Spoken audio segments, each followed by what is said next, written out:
So today I am working on a 2000 Ford E350 with a 6.8 liter V10 in it, and I'm changing out the starter, which is right here, and it is directly beside the oil pan on the passenger side of the van, just behind the passenger side front wheel. And it has 3 bolts holding it in, and I've already taken one of them out so far,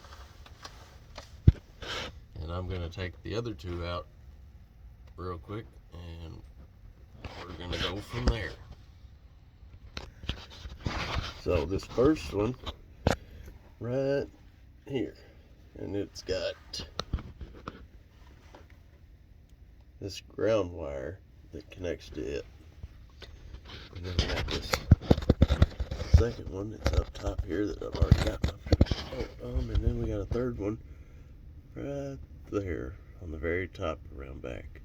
And I'm using a 13 millimeter with an extension so that I can get around, I can extend out past my starter, and that way I can have room to turn the ratchet on it.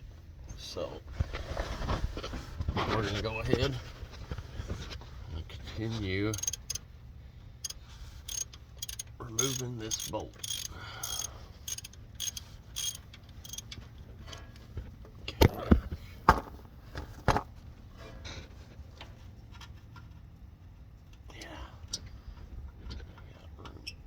Loose enough now to where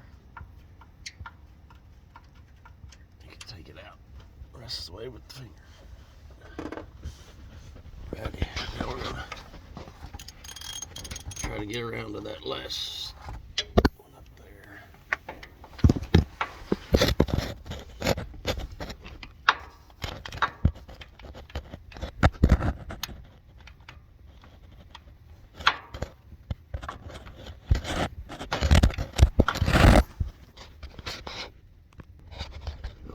So we got that one seated up there. Now we're gonna put a little bit of pressure on it, break it loose.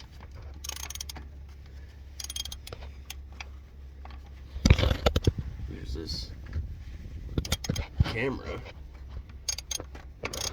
and a mirror to help you see.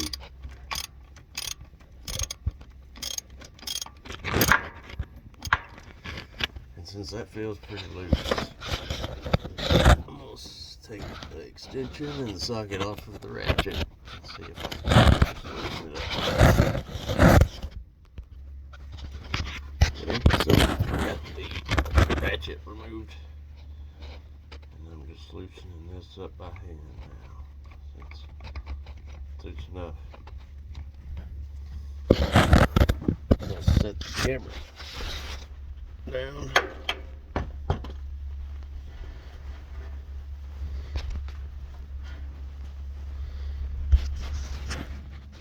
That way I'll have a free hand to hold this starter whenever I get that bolt out. You want to make sure that before you start this project that you unhook your battery so that there is no electric going to the starter while you're working on it. You'll have to forgive me that I did not say that at the very first of the video, but I figured I would go ahead and tell you now. You always want to kill that power before you're working on anything, just so that you don't accidentally cause a spark.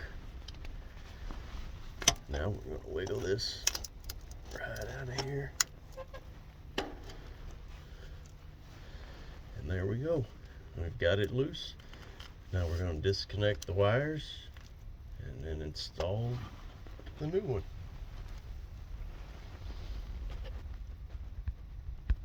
Okay. So we've got our starter loose. Got all the bolts taken out, except for I left a couple threads on that last one, so I can go ahead and loosen these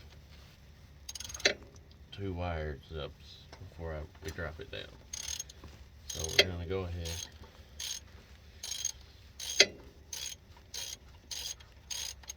loosen up the hot wire going to it, which is bigger red wire.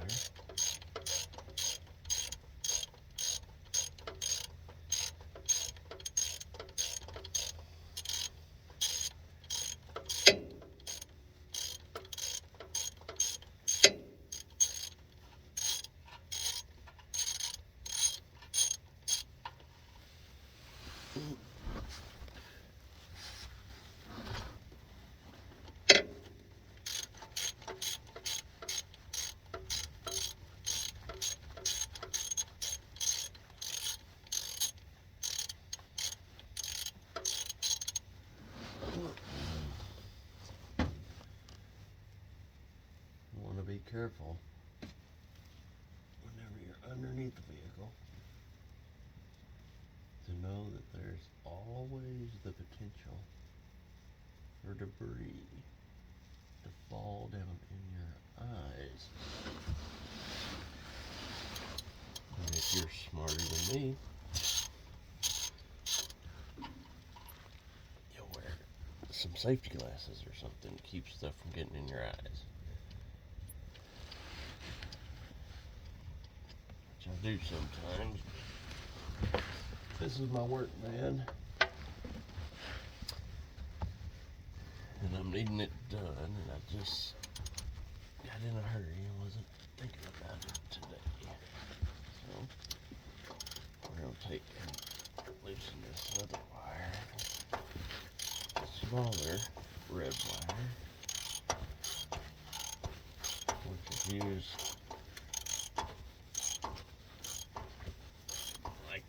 switch that comes from your ignition. Lets it know to turn it on.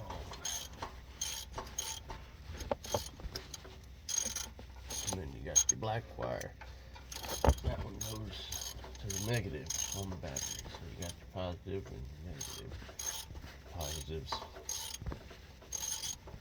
the big red wire, the negative is the black wire, and then you got your ignition wire coming down there, sending the signal to let it know. Alrighty. So, now we've got wires disconnected. We can take, and those are 13 millimeter pulse. Now we need a 10 millimeter to take the smaller wire off.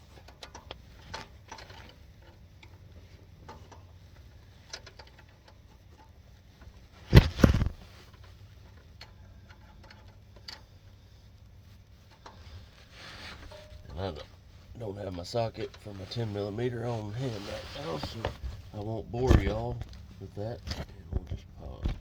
Alright, and with the magic of camera magic, look at that nut's gone, we got that, all the wires disconnected. We don't have to worry about them touching anything because we got them disconnected from our battery. Now this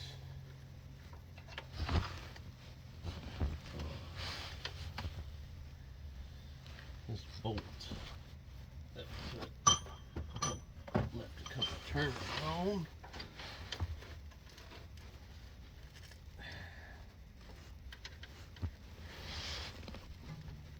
There we go. It just takes some pressure up off of the starter.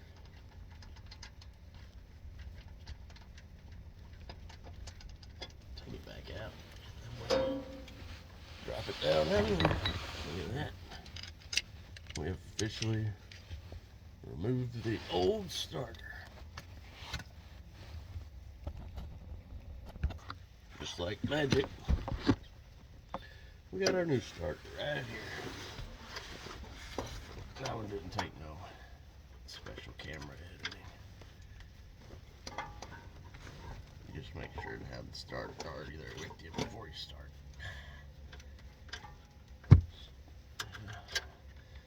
As bad as I want to, I won't throw a dad joke in there.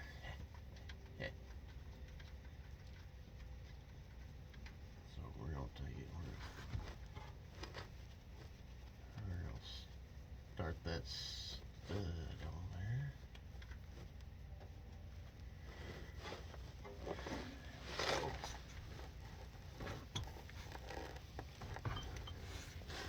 And then we'll take them two, those other two, and we'll put them back, get them started up top.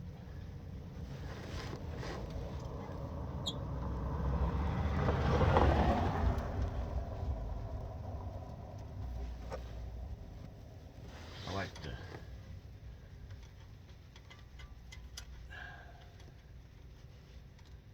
like to start them by hand if I can, that way I don't get them cross-threaded.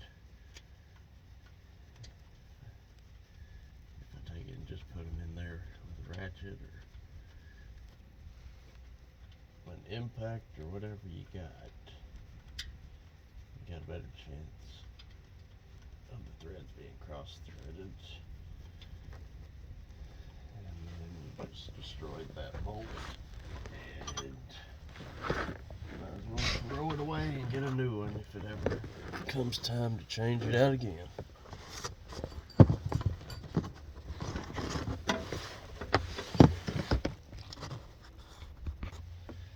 This video might be a little bit longer than I originally thought, but you know, sometimes things take a little longer than you originally anticipated, but I've learned that even if it takes a little bit longer, that sometimes the knowledge is worth the time. And sometimes if it's too big of a pain in the butt, you can always call somebody that knows more than you do.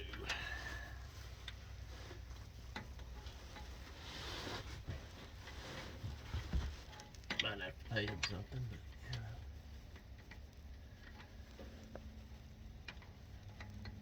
There's a reason some people, the people out there are professionals at their trade also.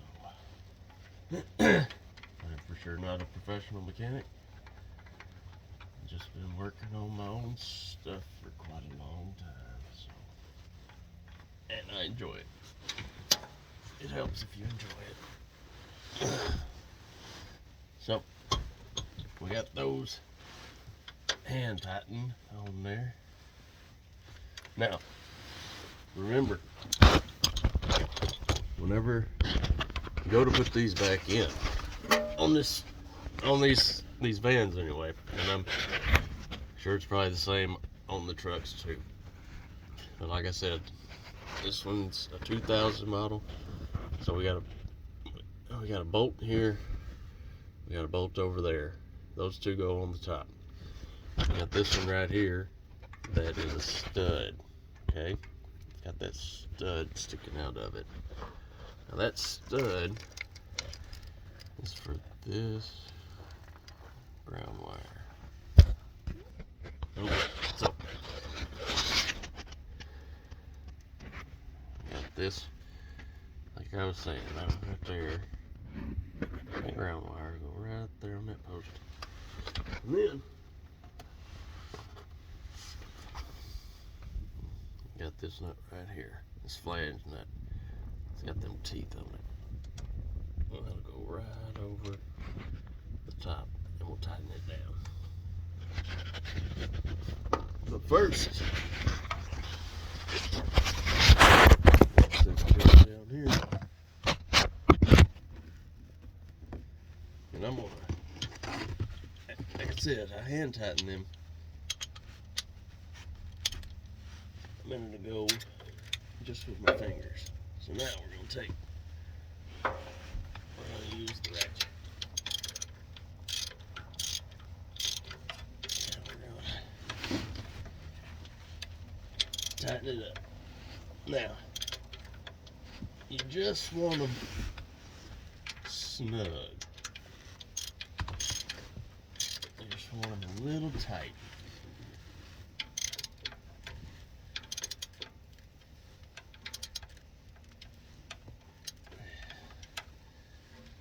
Just so they don't vibrate loose. I've had to learn that.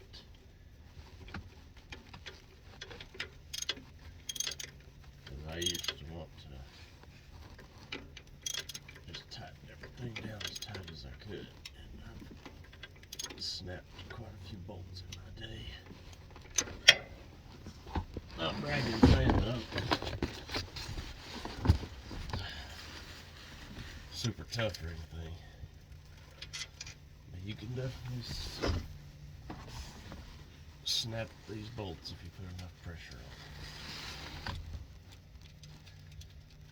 Now we're going to take that flange nut,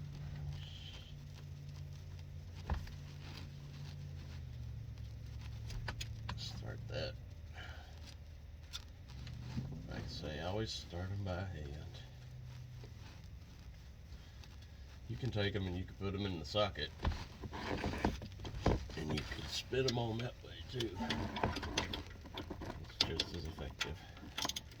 I just don't want to be putting something on to cinch it down with a power tool right off the bat. Alright, so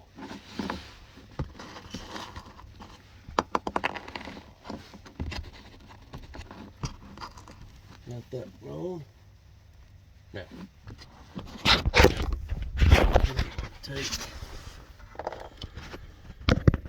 we got the nut taken off of that one, so we're going to take this red from the power. We're going to put it on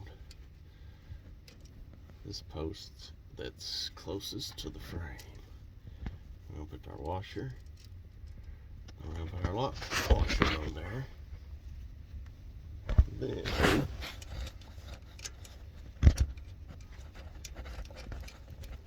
put on our bolt. Alright. Now that we got that on,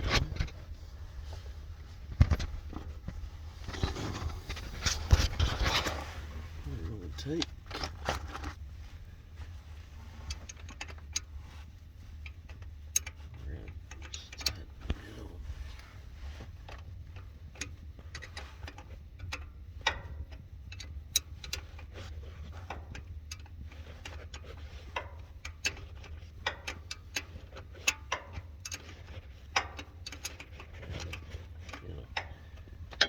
if you don't want to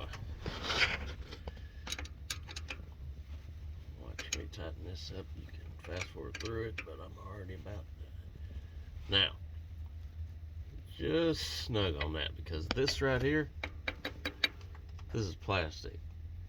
You got a metal body, and you got plastic, and you got that bolt stuck in that plastic, and you can for sure snap that plastic. And you do not want to do that.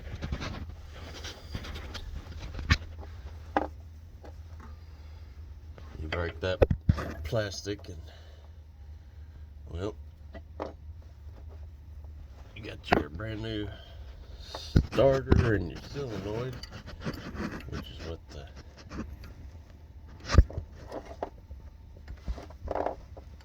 this smaller piece is. That's the start solenoid. Most of the time I bought this one just as a package deal. You can take and you can buy just the solenoid if that's your problem. mine, I believe, was the starter itself. I don't think that it was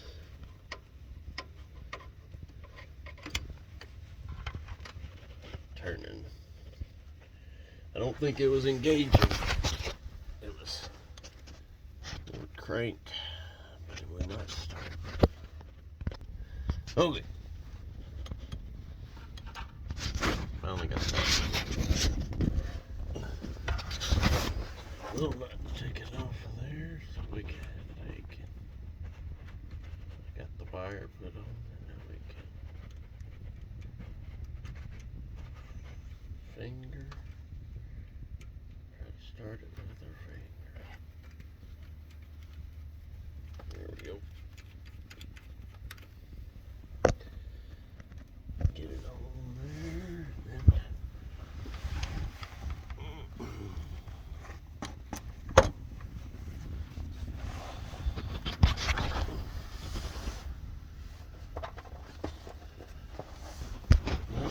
let me track down my wrench. Alright. Now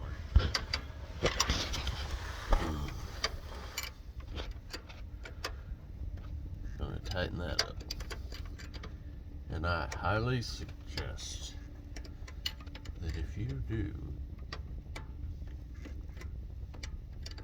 I would use a 10mm socket rather than doing it with a wrench like I'm doing it right here, just because you're going to have a little more room to work. It's pretty tight for me, and I only thought about grabbing the 13mm for the other post.